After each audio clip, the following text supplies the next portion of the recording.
Mehdi Hasan challenges Graham Plattner on his tattoo and more. Let's take a look. Now that Graham Plattner is the it boy of the day, let's take a look at what Graham Plattner is saying, what Graham Plattner has done so far, how he has defended himself. This surely will not spark some unbelievably unproductive discourse in this community. Of all communities, let's take a look. I'm not going to pretend I don't share your politics. I do. Everyone knows that. When I watch your race, though, forgive me, I cannot forget the John Fetterman race. John Fetterman was someone I supported in his primary. I supported him in the general. When he was being attacked by Republicans after his health issues, after his stroke, I defended him. And now you look at John Fetterman, and he's a genocidal, warmongering, Trump-loving Senate Democrat, refuses to go against the filibuster and all sorts of other things he promised to be a vote on. And of course, he wasn't just popular because he was a progressive. He was seen... John Fetterman got a stroke, and it caused him to become the most pro-Israel senator. It caused him to become the most right-wing, one of the most right-wing senators in Congress. But it also basically stroked out half of the left, where no one can look at a guy who codes as a chud and ever take them seriously ever again. Everyone is constantly terrified. There's this like genuine trauma. It wasn't just a head trauma that John Fetterman got. It was a head trauma that he delivered to like damn near the entirety of the electoralist left, where they're all like, no, every single guy is John Fetterman. Everyone is John Fetterman. I say it's a trauma response because you're not thinking clearly when you make these assessments. John Fetterman is a unique once-in-a-lifetime ordeal. He got hit with the CIA stroke gun that makes you pro-Israel, more pro-Israel than he already was. He got hit with the CIA stroke gun that makes you the most right-wing senator in the country. As an ordinary person too, he was seen. He wore a hoodie. I notice you're wearing a hoodie right now. He wears a hoodie. Yeah, so you must get this, Graham Plattner. Like, how do you avoid the John Fetterman vibes? People say, I like Graham Plattner, but I hope he doesn't turn into John Fetterman once he's liking this video. And don't just watch, hit like, share, and... I will just say that man is the bane of my existence. I get asked about this and everything. I will say this, I'm going to wear a suit on the Senate floor. Okay. That's how you can be on the Senate floor. And if you want to be effective in the Senate, well said. You have to be on the floor. Otherwise, I don't know, what's the point? The other thing is, and I think this is really important, you know, much of the story around John Fetterman was a bit of a story. You know, he had been trying to get into politics for quite some time. Yes. When you look at his background, for many, it was clear he had political ambitions. You know, I really was just an oyster farmer, and the extent of my political ambitions was being the harbor master in my town of 1,000 people. The reason I'm doing this is I do have a theory of power in which the U.S. Senate has a extremely important function. I think because it's a... Was he asked about Blackwater? I don't know if Mehdi asked him about Blackwater, but... let's be real. Plenty of people have already. And the reality of the matter is this is not a part of the calculus at all for Mainers. Like, I know you guys desperately want to know. You're like, oh, what the f was the deal? And I certainly do too. And I've listened to some of his responses. To give it the fairest of all shakes, the idea, I mean, I find it totally ridiculous to join Blackwater in 2016 of all, you know, of all times, right? Like, it's like long after we know that this is a war crimes factory. And at best, I think, like, if I'm being as charitable as possible, he joins Blackwater, as many people have, after they've done their tours, when they feel like there's no other option for them to make money. For the record, I'm not giving this is not a moral assessment. I'm just telling you what the calculation is. I know that everyone is going to look at what I just said and go, oh, yeah, dude, I'm going to go and join the baby murder factory. I'm not saying it's a good thing, okay? I need you to understand. He joins, he does embassy security, and after like a couple months doing embassy security, he's like, this shit sucks, and he leaves. Somewhere along the line, I think he either got one-shotted by shrooms and Michael Brooks and Majority Report, but somewhere along the line, his mentality changes, and he turns into a somewhat of a, you know, radical person with politics that closely resemble ours. I think that's probably what happened with Graham Plattner. The reason why I say that is because if you look closely at his social media activity, specifically his Reddit, you see that transition. He goes from, in 2014, when he's like looking at the Hamas raid on an Israeli occupying forces compound, and he's like offering analysis on that. He's not doing that from a place where he's like, no, anti-colonial resistance forces have a right to militarily resist against other militaries. Like, it's totally ridiculous. He's looking at it like a chud. In 2014, when he's like covering that on Reddit, when he's like being critical, when he's like talking about what Hamas did on that IDF base, he's looking at it like a chud.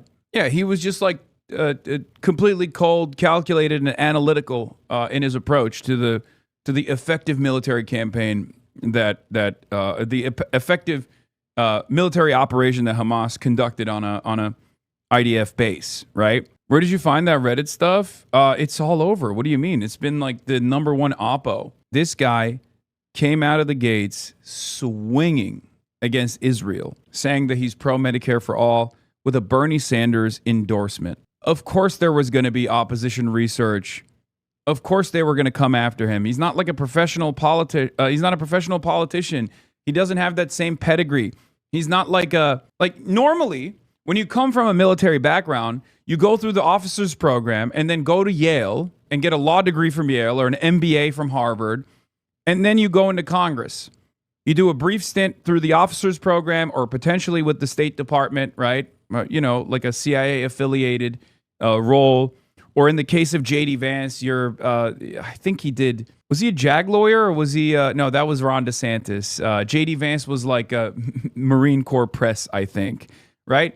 That's the normal professional career to become a politician.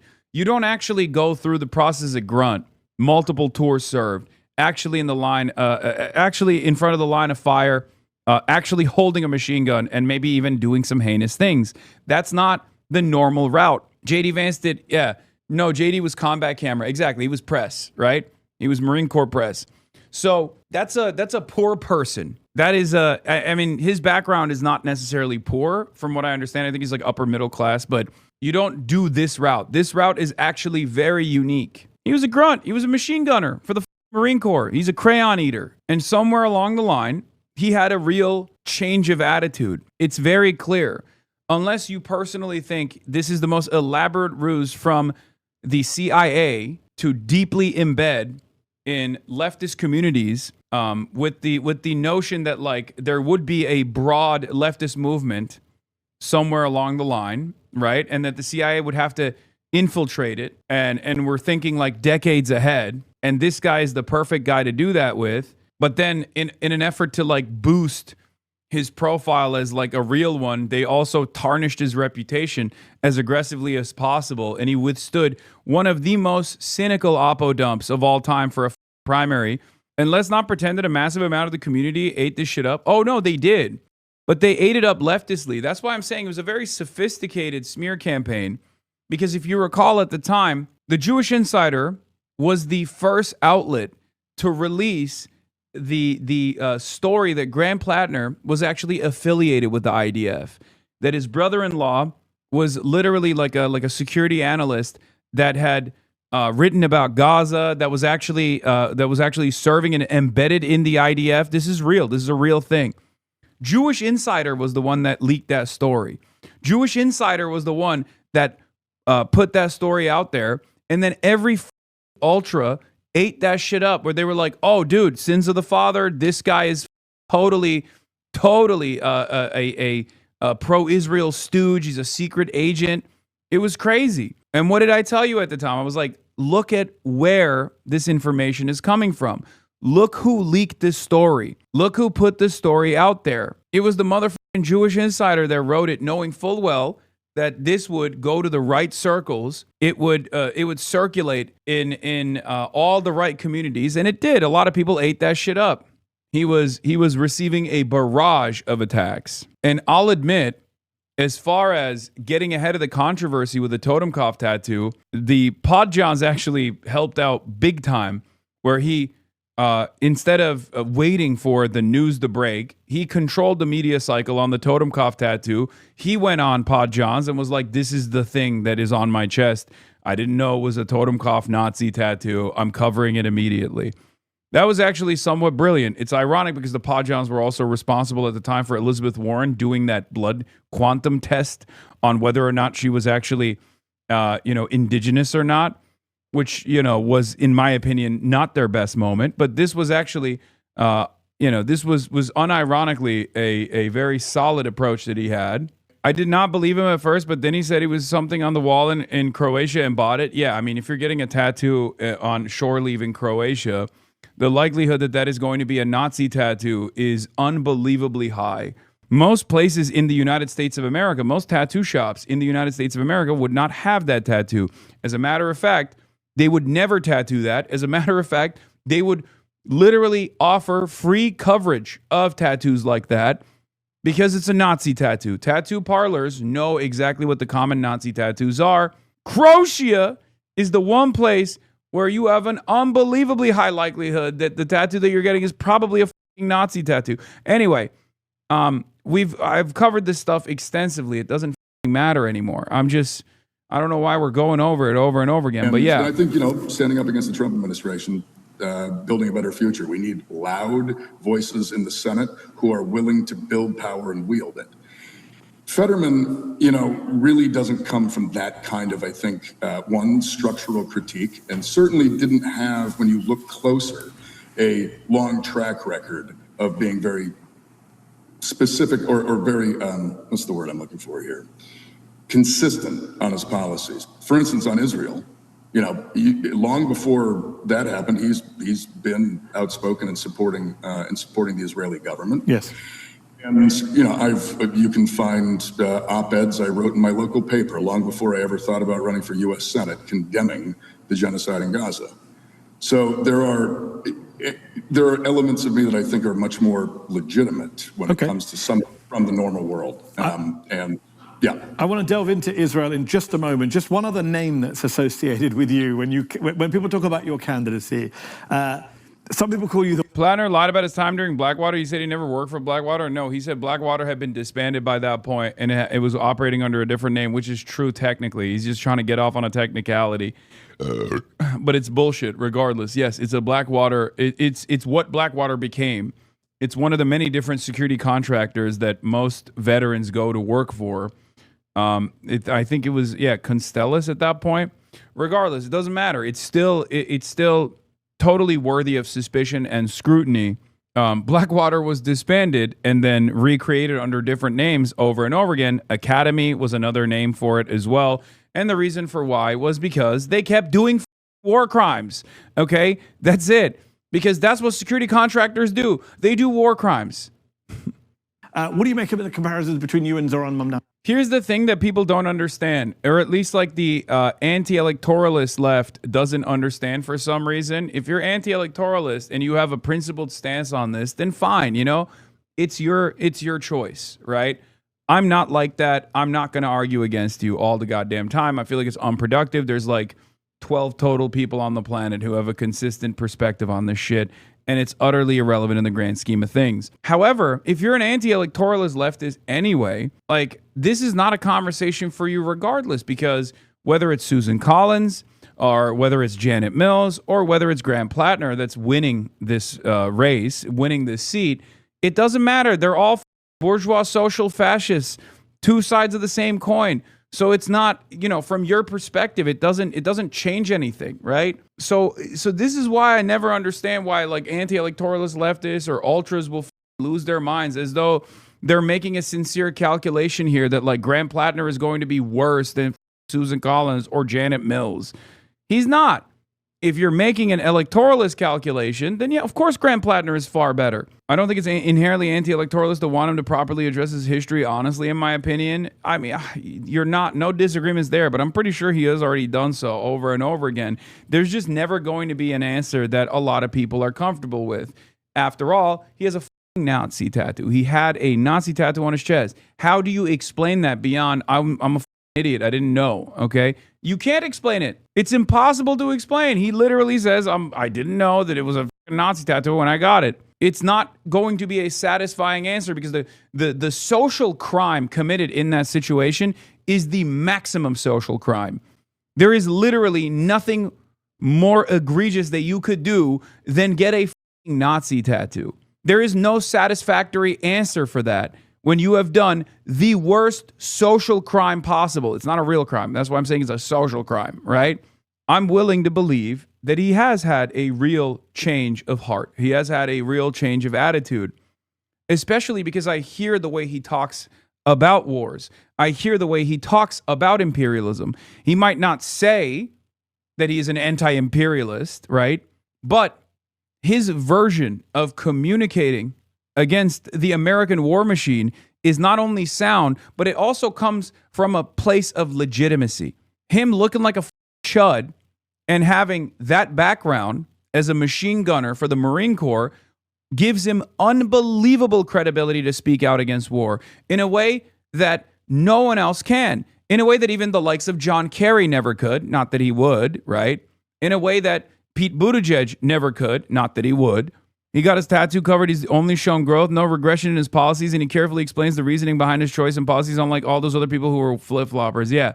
If anything, he most likely doesn't say what his actual beliefs are because he's worried that he's going to come across as a radical. I also shy away from saying my full position because I know there's a lot of people watching right now that would love to say Graham Plattner is a very radical, dangerous person, similar to Hasan. Hasan Piker loves him, so I just also shy away from communicating on this issue with the utmost clarity, even though I can't help myself, especially when we end up arguing over this shit over and over again.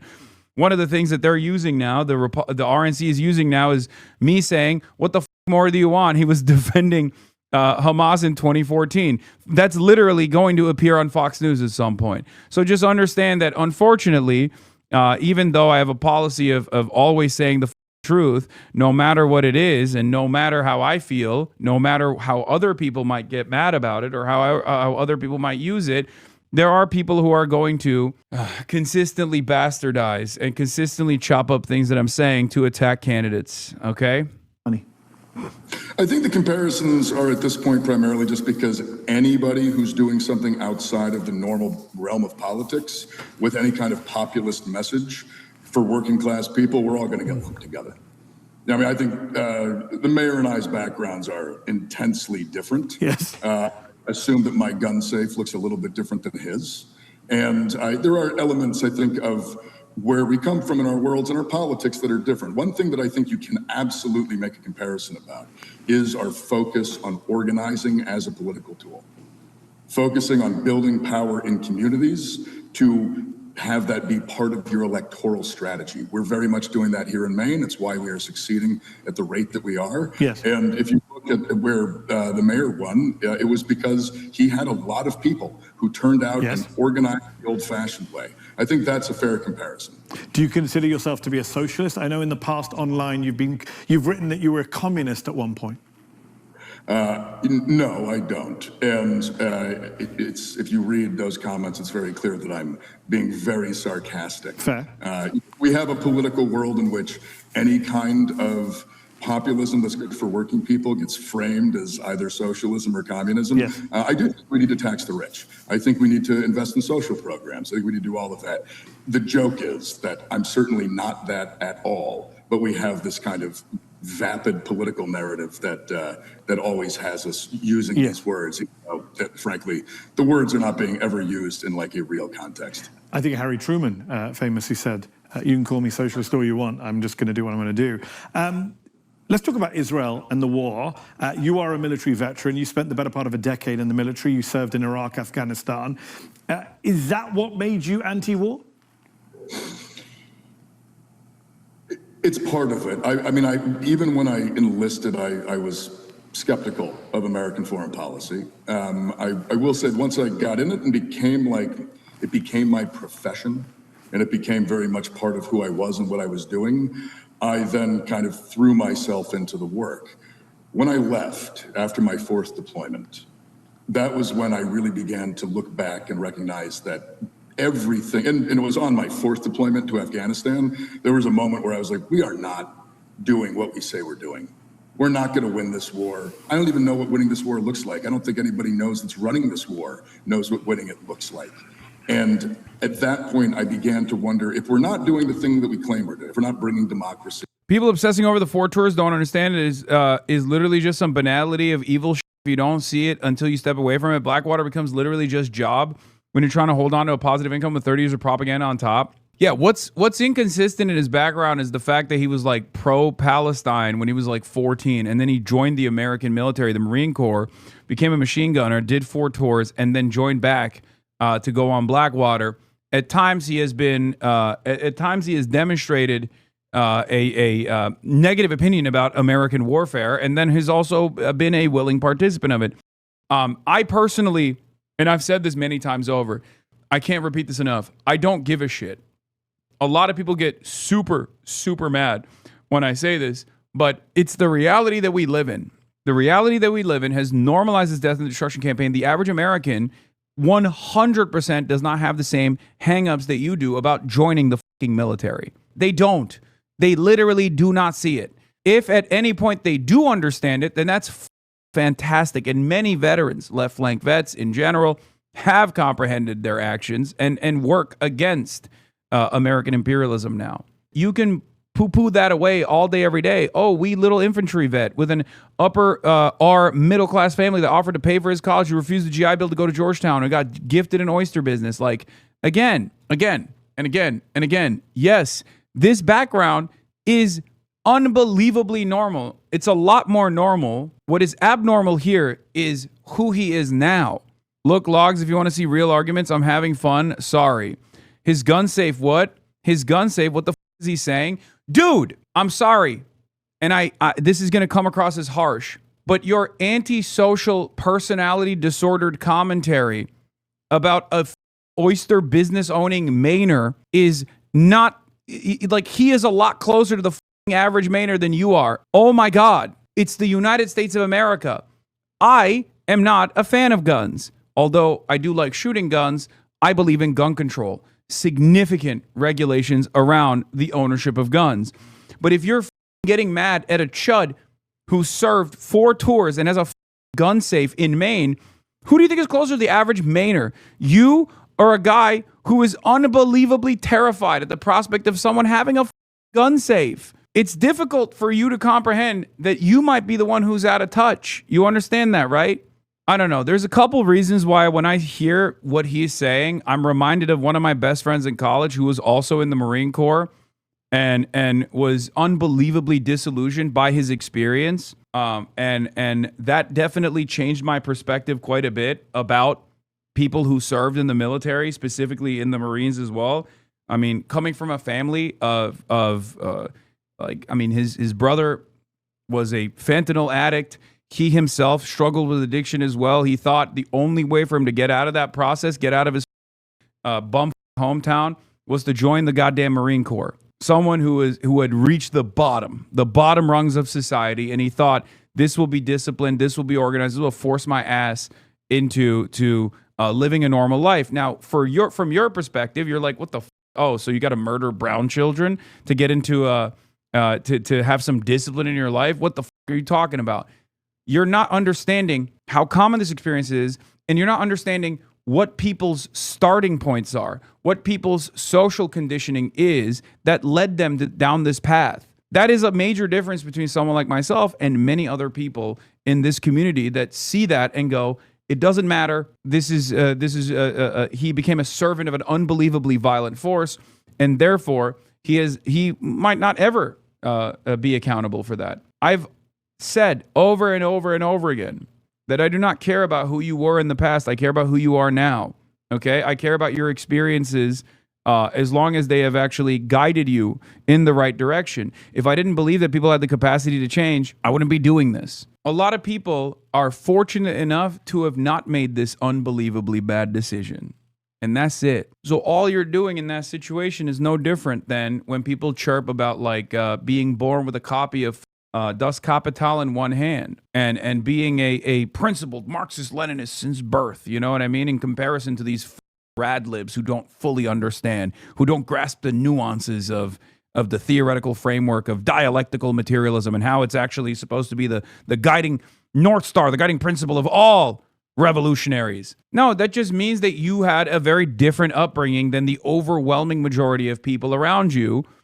But that doesn't make you a better person overall, or who you are now is what matters. Think about how many positions you have changed since you started watching this broadcast. Think about how different of a person you are now. So many of you come up to me every single day, including even today at the train station, and say, look, man, you've changed my life in such a meaningful way. You made me see the world in a very different way, and I really appreciate that. That is a universal message that I hear from many of you in this community. Now imagine if I was like, tell me what kind of rad lib tendencies you had beforehand. What did you do beforehand? I bet you were a reactionary. I bet you were, were you a Nazi? I bet you're faking, changing now. Every single time someone came into this community and was like, I experienced a lot of growth as a consequence of being a part of this community. Imagine if I just held you to who you were, the shameful experiences that you went through in the past, that would be ridiculous and unbelievably unproductive. Many of you have the privilege of being anonymous on the internet when you talk like this. I personally believe in rehabilitation, and that means rehabilitation for social crimes as well as even literal crimes, even war crimes, as a matter of fact, because I find it to be unbelievably unproductive to just like consistently chirp about where people used to be and not who they are now. So on that note, what would a Senator Graham Plattner of Maine do in the United States Congress to prevent us from carrying on our complicit relationship with a genocidal nation? Well, I certainly would have voted with the 40 Democrats who yesterday voted to stop sending money and arms to the Israeli government. I would support that wholeheartedly. And down the road, if it is a relationship that is going to be repaired, we need to be looking at an entirely different government and an entirely different structure than what exists now. You know, it's not as simple for me as like the genocide just stops and then we turn the bombs and the money back on, right? Like we need to see a hell of a lot more than that to justify American support for an ally who is willing. Are you saying you would want to see Israel make actual changes to the way it runs itself, controls the Palestinians, for example? Yeah, sorry, it's going to be really tough for me to poo-poo this guy, okay? I mean, come on. Come on, dude. It's tough. It's tough, man. Perhaps that's the reason why so many of you make the wrong comparisons when you say, oh, he could be like another John Fetterman, or you're like, oh, what if he was an IDF veteran, or whatever the You don't listen to what he's saying right now. You're like, oh, well, this is a lesser evil vote. How is it any different than Kamala Harris? It's not a lesser evil vote. What the are you talking about? This is not a lesser evil vote at all. It's apartheid policies. That would be an issue for you. Yes, absolutely. And illegal settlements need to end. In fact, they need to be rolled back. I mean, there's a lot of work that needs to be done to repair this relationship. I mean, look, we have laws on the books in this country that say that regimes, governments committing war crimes do not get American aid. But all we are asking is that we follow our own laws here. It's not that complicated. Your opponent, Janet Mills, was recently asked if she denies that Israel is carrying out a genocide in Gaza. She kind of threw up her hands and just started talking about genocides in Sudan and weirdly in Somalia. She also mentioned the Rwandan genocide from over 30 years ago. She wouldn't say Israel is committing a genocide. She just dodged that point. What do you think is driving that kind of answer and behavior from her? You know, I very much think she just comes from an era of establishment politicians that are just fundamentally wrong on this issue and who think that these sort of mealy-mouthed, politically incoherent responses are going to be acceptable to the American people, and they're not. People don't want to hear like a 10-minute rambling, winding explanation invoking genocides from 30 years ago and about how concerning it all is. People don't want concern. People want it to stop. And they want politicians and leaders who are going to call it for what it is, for what the entire world sees it for being. And I just think that there are a lot of establishment politicians who just cannot come to grips with this shift.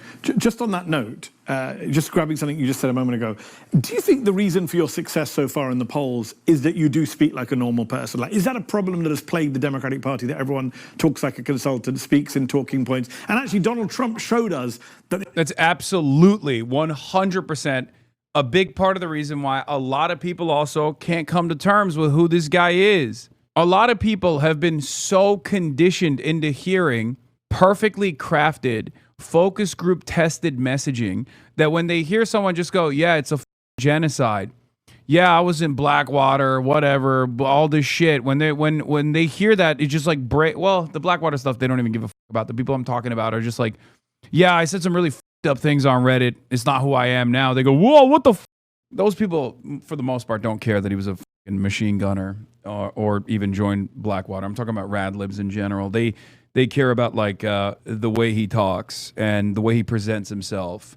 The way he carries himself, the way he the way he communicates on issues. So on that note, a perfect segue into what I want to talk about next, which I'm sure you're fed up about talking about, but is all the controversies associated with you and especially your online comments from the past. And since you said you're comfortable explaining yourself, let's talk very plainly about some of this stuff, because I know you've spoken about this before, but it's the first time you and I are speaking about any of this. The biggest single controversy of your campaign, which is not going to go away if Susan Collins has her way, is a tattoo you got in 2007 that you've since had covered up of a skull and crossbones that resembles a very infamous Nazi symbol. Oh, before we get into this, look. The chirpers are already out, okay? Look at that, look. Something you're seeing today is one of the signature characteristics of the left insurgents is that they're very graceless about winning. They got what they wanted in Maine, but instead of pivoting to bring people in and beat Susan Collins, they're doing ongoing factionalism. Hey, Matt, what happened when Zoran won the primary? Oh, that's right. The centrist right-wing candidate launched another candidacy against the Democrat, and virtually all of the top-level Democratic Party bosses did not endorse him. Chuck Schumer to this day has not endorsed Zohran Kwame Mamdani, by the way. Do you think the Dem establishment right now might throw another candidate on the board, or is it too late? I think it's too late. But remember what I told you about how there would absolutely be people that will engage in myth-making, rewriting of history, and talking about how this victory against the centrist candidacy of Janet Mills is actually confirming their priors. That's precisely what Matt Iglesias is doing. Look, I've been very bullish on Platinum from day one. The same people that would say Zoran's politics cannot work elsewhere. It only works in a D+35 district. New York City is too woke. Try that shit in a fucking purple state. Are now going to turn around and be like, well, Maine is actually, historically a Democratic safe, a Democratic safe seat. Even though he's literally running to unseat a Republican. Okay, yeah. Here's the retcon coming in. I've been pretty bullish on Plattner from day one, and would really like to see Democrats win the Senate seat to maximize their odds of halting the magnification of the judiciary, even though I don't really agree with Plattner about factional issues. Do people on the left want me to continue wanting Plattner to win because that will advance shared cross-factional goals? Or if he wins a D+4 state in a very favorable national political climate, will they insist that he has completely discredited everything I believe in? Again, he has discredited everything you believe in. Shut the up, egg boy. Shut the up. You don't know how to lose with grace. Your ideology is dying. Your methods have been proven to be wrong. And he does this over and over again. He does this with Palestine as well. He was like, oh, here we go. The pro-Palestinian crowd doing their thing again. They're electoral poison. It turns out the electoral poison was Matt Iglesias' style of politics, which he cheered on. He was like, oh, I'm agreeing with everything Kamala Harris is saying and doing. It's fantastic. She's going to win the election. Turns out that was a disqualifying moment for Matt Iglesias, but it doesn't matter because as long as you brown nose the super wealthy in this country, you will always have a Substack that they keep pumping money into. Have a little bit of decency, man. Have a little bit of decency. Have some shut the fuck up juice. Yeah, Matt Iglesias went from never talk about Palestine, it's electoral poison. Of course, we're going to support Israel to, yeah, everyone should shut the fuck up about Hasan's opinions on Israel and go on his stream and argue about, I don't know, rezoning or whatever the fuck he cares about, right?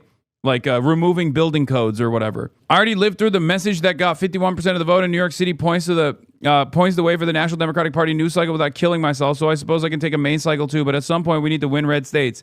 See, he's moving on. He went from this won't work in a purple state for a red seat to this won't work in a deep red state. This dumb is not going to stop until you're like, hey, if you don't win Mississippi with Marxist-Leninist principles, then your method doesn't work. Goalpost moved again. Now, for the record, I do believe that you can win Mississippi and Alabama with a similar style of left populism, because those places where people are unbelievably poor could also benefit tremendously from leftist economic thought, from leftist legislation. That's what it is. It will take time, but we absolutely can rebuild confidence in good governance in these places. We're talking about places where the government is left behind. People are basically lumpen proles. They're unbelievably reactionary because they have no hope. They've never seen good governance. They've never experienced it.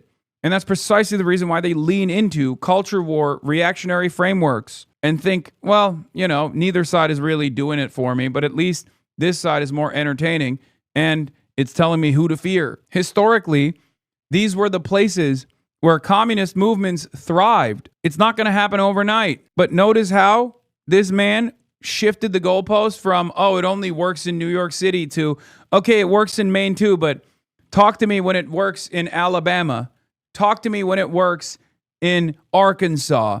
Talk to me when it works in Nebraska. Talk to me when it works. If it worked in Iowa, he would say, well, Iowa's no Mississippi, you know? Oh, Ohio. Well, Ohio doesn't count. It's purplish. Try Kentucky. Oh, it worked in Kentucky? Well, you know, maybe it'll work in Oklahoma then. Talk to me when it works in Oklahoma. It is seeing some success in places like Nebraska too, but you know, it is what it is. Do we think that people in Alabama live in this magical universe where they couldn't benefit from free healthcare? Do we think that they don't need a roof over their heads? Do we think that they don't need their infrastructure to be fixed? They do. Do we think that they're like unbelievably invested in the American war machine for some reason? They're like, no, I actually don't want schools in my neighborhood. I would much rather give that money to Lockheed Martin so they can invent new ways of murdering children overseas. Please, that's what I want. I live in Alabama and that's what I want. I'm a mythical being. I want moderates. That's what I want. I live in Alabama and I'm always looking for a more moderate Democrat to vote for potentially. It's ridiculous. That's why the Plattner race was important. And I said it from day one, that it breaks away. That's why these guys are chirping so hard, by the way, because it destroys their argument that like Zoran can't be too radical because Zoran's policies won't work in Maine, right? Or even if the rest of the party is associated with Zoran Mamdani, then people in red areas or people in red states or people in purple states will never vote for the Democrats because they'll go, oh, but Zoran's a scary Islamist communist, an Islamo-communist. Well, it turns out people aren't as racist as you are, dumbass. This is the death knell of centrism. True, his views alienated a lot of non-trivial faction of Democrats and led to a fairly weak performance, but New York City's very progressive, so he won anyway. Oh my God. You were just talking about factionalism, you dingus. So it's okay when the centrists engage in factionalism. Southern organizer here, most politically conscious people tend to leave the South to be the dumping ground and graveyard of the United States and don't realize that part of the reason is like this. / they're allowed to not care is because we have the highest density of black folks. Yeah, 100%. That is a huge part of this. Huey P. Newton was born here. We had some of the first multiracial solidarity strikes, etc. And no one questions why they leave us in the South to die. There's also a finite amount of resources. So because black folk have been so effectively shut out from the political process through redistricting, and that still continues obviously to this day, as we saw in the case of the Louisiana Supreme Court decision, that it's impossible hurdle for the Democratic Party to climb, and therefore they don't give a shit. That's what it is. I believe that not everyone is going to go with Zoran's policies, right? But adjusted to the localities, you can have Zoran-style left-flank candidates that are born and raised in these communities that could absolutely defeat incumbent Republicans even. The hardest part for them is to gain prominence within the Democratic Party's machine. And the hardest part usually is for them to even go through the primary system, because the primaries are so effective in shutting out, especially in the Deep South, so effective in shutting out disruptive candidates that are coming from the left flank, Bernie-crats. Yeah. There's also incredibly corrupt campaigning hurdles to overcome in red states like Louisiana. Dems will not invest in candidates here while the GOP dumps money into theirs. No, the Dems do invest in candidates there. They just invest in their kind of candidates. Because you see in places like Kentucky, you know, you got Amy McGrath, right? Think about how much money she was able to raise. What happened? It was an abject failure. But Amy McGrath was exactly the type of candidate that Democrats do like. Air Force pilot, centrist, reasonable centrist Democrat. You said you had no idea about the connection, saying, quote, I absolutely would not have gone through life having this on my chest if I knew that. When exactly did you find out that the tattoo on your chest could be a Nazi tattoo or seen as one? Oh, about 3 or 4 days before I had it covered up. I mean, I got that tattoo with some other Marines when we were on shore leave in Croatia in 2007. And then I had it for 17 years. I went through 2 security clearances. I re-enlisted in the United States Army, got screened for gang and hate tattoos, and then I went to work for the State Department on the ambassador security team in Kabul, where I got a top secret clearance and also got screened. Never came up. I took my shirt off in front of my extended Jewish family the entire time. I would not have done that if I thought I had some obviously recognizable white supremacist or Nazi. Yeah, that's his biggest defense, by the way. Like his relatives, his extended family is Jewish, bro. Like that photo that they released of him dancing with his shirt off, he's in front of his Jewish extended family there, and they're dancing with him. To me, this is unbelievable because I'm very tapped in on, racist and Nazi tattoos. But it was shocking to hear both Bernie Sanders and Sam Cedar say, yeah, I didn't know that was a Nazi tattoo. Who cares? But we're not going to sit here and goy-splain, okay? We're not going to do that. If the Council of Jewish Leftist Elders have spoken, then we sit and we learn. Gentile asses down and we listen. They don't have a PhD in racism like you, that's true. Simple. So Graham, why then, and that all sounds perfectly reasonable, especially the security checks, so why then did a former top official in your campaign, Genevieve McDonald, your former political director, tell The Guardian last year, while he may not have known what his tattoo meant when he selected the image, it's not plausible he remained ignorant of its meaning all these years? I don't know why she said that. She was only on the campaign for a little over a month and would not have known anything about things I would have known. She quit in rather spectacular fashion and then spent some time. Yeah, it's saying. This happened with Abdul too. Very interesting. Abdul had a similar situation. Former person who worked on the campaign quits and then takes opposition research that he basically stole to right-wing outlets. Very interesting. Now, the commonalities here between Abdul El-Sayed and Graham Plattner are what? Both Bernie endorsed and both anti-Zionist. Very strange. Very strange stuff, folks. Deprecating things about the campaign and about myself. Okay, then why did CNN report that they spoke to an acquaintance of yours from more than a decade ago who said you talked to him about your tattoo resembling a Nazi symbol? Well, I believe they actually reported on a Jewish Insider investigation, which had spoken to one anonymous person who, when they claimed they knew me, it was years. They said they knew me from when I worked at a bar from years I didn't even work at that bar. Okay. And so you're denying that allegation, just to be clear. Oh yeah, absolutely. It also came out after the story broke, so you know it's. Just on the bigger picture, I can understand what you're saying, and I'm hearing your denials and the point about your extended Jewish family. It makes sense. And you're a progressive, so people are giving you a lot of leeway because they like your policy platform. I disagree, by the way. I don't think you get leeway as a progressive. I think you get a way higher standard as a progressive that no other person is ever forced to abide by. A standard that you might not have even placed upon yourself. Now, not in the case of the Totenkopf tattoo, but just in general. The idea, for example, that like, I'm traveling by train, but I took business class rather than coach, which was only, $30 to $50 more expensive for a ticket.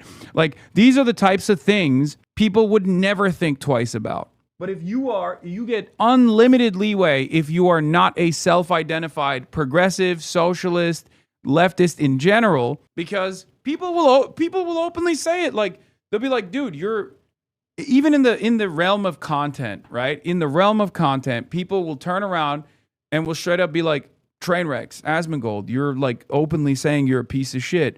But then you turn around and you have like a totally different standard of morality for this guy, Hasan. And they will just say, well, yeah, that's because I'm not a socialist. Like, they openly say it. They openly admit it. They're like, yeah, I can do whatever the I want. I'm saying I'm a bad guy. He's saying he's a good guy, but he's not. If you were a Republican who had been found with that tattoo on your chest, people, progressives, Democrats, would be losing their mind, wouldn't they not? Well, I think if I had that. Dude, Mehdi is such a fucking debate pervert. I swear to God. He literally can't stop himself. Like, that's a classic. He can't stop himself. He has to hit him. I know he loves Grant Plattner. He really likes him. But you know he's got that dog in him where he's like, it's just chipping away. He has to chomp at it a little bit. He loves debating so much. I mean, look, I respect it. You know, it is what it is. He's the only debate lord I respect. And had displayed at any point in my life any affinity for fascism or bigotry or, you know, racism, then that would absolutely be something to connect. Thing is, in all of my Reddit posts, if you read through them, they've been out there since October, yes. Every single one of them. It's fairly clear that I have been long an opponent of fascism, bigotry, and racism. Sometimes with language that people say is too extreme, even though, I don't know, fighting fascism seems like something we should all be dedicated to. On the language front, though, this has caught up with you now. We talked a moment ago about how popular you've become because you speak like a normal person, but that comes with its own challenges in the political world, which is you've used the word retarded, which I saw you apologize for this week. You've made comments about... Oh! Mehdi said the R word. He dropped it, bro. Chill. What you wearing? Not gonna lie, you looking fresh. Thank you, King. Women that both Janet Mills and Susan Collins have attacked you. Yeah, he should be like, I'm a Redditor, bro. That's the real R word, okay? The real R word, which is the same as a substitute for the other R word, is that I'm a Redditor. There's the tattoo. Do you at least accept that going into the general election, this is going to be an issue for you because the Republican Party are not going to let this slide. They're going to use this against you. You know. Yeah, what are they going to do? That he says slurs? That's so funny. Like, Republicans doing the fake woke shit I expect them to do it. They're doing it to me right now, right? Where they're like, oh, Hasan is being mean to black people. It seems like he's anti-black. Bitch, if I was anti-black, you'd love me. The f*** do you mean? Trump has literally called Biden the R word. Yeah, exactly. That from a perceptual point of view, regardless of your individual justifications for all of it, do you accept politically it is a big challenge for you going into a general election with all of this quote-unquote baggage? I will say I don't really think so, because in my experience thus far going around Maine, a lot of people look at that and say like, okay, so he's a guy that never wanted to run for office. He's not of the system at all, and he very clearly just comes from the normal world and has existed in the normal world, coming with all of the things that come with that. I mean, I was in the Marine Corps infantry, and I've worked on a boat on the ocean for the past decade. Salty language, that kind of stuff it is a thing that I am constantly working to improve. Dude, come on, dude. That's why it's so funny that like Hasan Abi heads especially are. It shocks me that there are people in this community that look at this dude and will literally repeat the same lines of attack that I receive on a daily basis. You should be more in tune with this kind of like cynical outrage manufacturing than anybody else, even down to what he's saying here. That's what I say all the time in all of my media appearances. What do I always say? I'm like, look, man, you know, I'm vulgar and I'm working on it. And sometimes I say things that people don't like to hear. But what matters is what's inside. What matters is who you are. What matters is what your advocacy is. Forgive my ignorance, but why is saying the R word such a big deal? It's ableist language that's hurtful to hear for many people. I was a slinger, a regular slinger of the R word. I've gotten a lot. I mean, I don't say it at all any longer, but it's just not a battle I'm willing to fight. You know what I mean? It's like such a stupid hill to stand on, to fight. Like what? You're fighting your right to say slurs? Like, what's wrong with you? You know? Like, I'm just not going to do that. There are obviously people who take it way too far, where they'll be like, you say psychotic, you say crazy. Like, these are also to varying degrees of like ableist terminology. And it's like, okay, dude, well, you know, we have to make use of pejoratives, right? Like Jesus Christ. But it also very much is because of the place that I come from and the world that I come from. And I am working very hard to always be improving and to always be being a better version of myself. I think for a lot of people, that's what they're working on too. And it is a way that we can sort of demonstrate that you can change, you can improve yourself. On that note, let's do a quick rapid fire to see where you stand on some real issues. Would you vote in favor of a $20 minimum wage? Yes. Would you vote to get rid of the Senate filibuster? Yes. Would you vote to convict Donald Trump in an impeachment trial? Yes. Do you support statehood for DC and Puerto Rico? Yes. Do you support Chuck Schumer for Senate majority?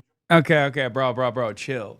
Now he's just copying my shit. I'm just, I'm done. Loomer, Lamau. Oh, I saw this. Hasan, you are political wet toilet paper. I love that, we are currently covering a candidate that closely resembles my values, at least in his campaign strategy. A candidate that is doing the method. And you're like, oh, dude, I know that there's a ginormous victory that this candidate just secured in the Democratic Party primaries, which is perhaps part of the reason why the Democrats in the controlling the levers of power in the party have been actively slamming people like yourself as a stand-in for what they will do, what kind of disciplining operation they're engaging with their left-flank candidates that are insurgent and winning and taking away control from the Democratic Party, but also it's wet toilet paper. It's just wet toilet paper. Well, I guess, this is the wet toilet paper that is still wiping the asshole, okay? You're the asshole, and you're getting wiped, bitch. Majority Leader? No. Do you support Hakeem Jeffries for House Speaker in 2027? No. Would you support a ban on assault weapons? No. If you go on to win your Senate seat in Maine, will you run for president in 2028? No. All right, so those answers, I think a lot of people will be nodding along, apart from probably the assault weapon. You'd be 100% correct if you admitted Plattner might be fake, might stab the left in the back. Because you don't, you're only 50% correct.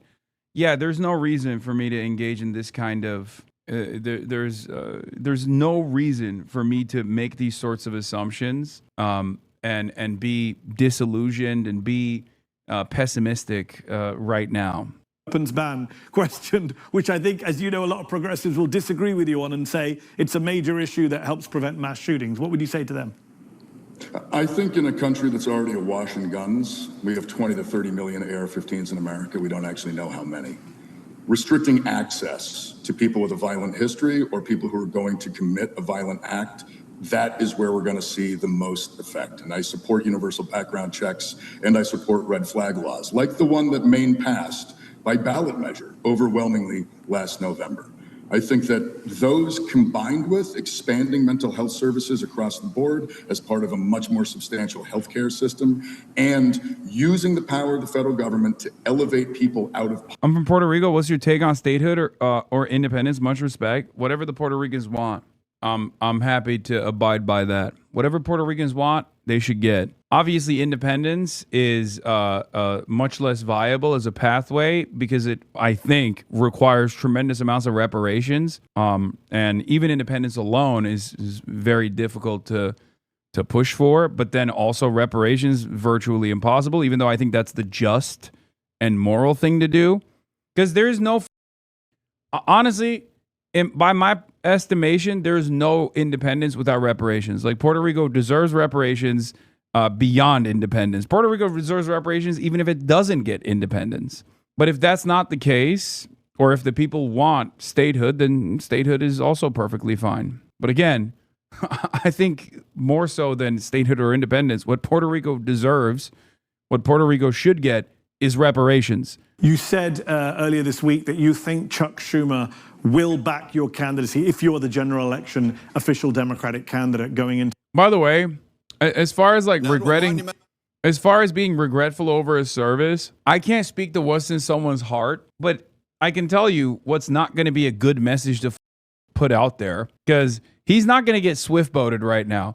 But if he were to run around and say he's regretful for his service, he 100% would get swift boated. For those of you who don't know, that's John Kerry, a guy who is a grunt machine gunner for the Marine Corps, coming out and being like, I'm so sad about all of the heinous things that I did when I was in war, it would be over for him. Just so you guys understand, he's running a election. You guys have to wake up to the reality that that there is a deification of the American military and U.S. empire in this country, and any candidate, regardless if they had Purple Hearts or not, if they were to come out and say what we did was wrong, what I feel is a personal distaste for the actions that I took, participating in the war machine. Sure, that makes you feel good, and it's the right thing to say, and it's the right thing to do. But the idea that like Americans would look at that and go, "Oh yeah, this guy's actually being bold and brave."